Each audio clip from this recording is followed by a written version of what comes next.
Welcome to Not Milk Never Milk. Subscribe if you're lactose intolerant. You're signing in with the same Microsoft account that has access to OneDrive or SharePoint. Open the form, click Responses, and choose Open in Excel so Microsoft creates a workbook stored online.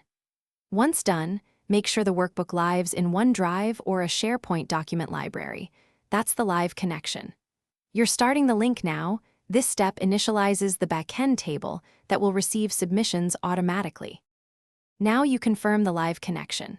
Open the created workbook in Excel Online, check the table name and column headers. They must match the form questions to map correctly.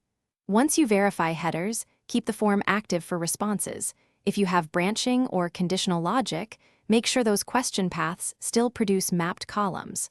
Also confirm permissions on the OneDrive folder so collaborators can view the workbook.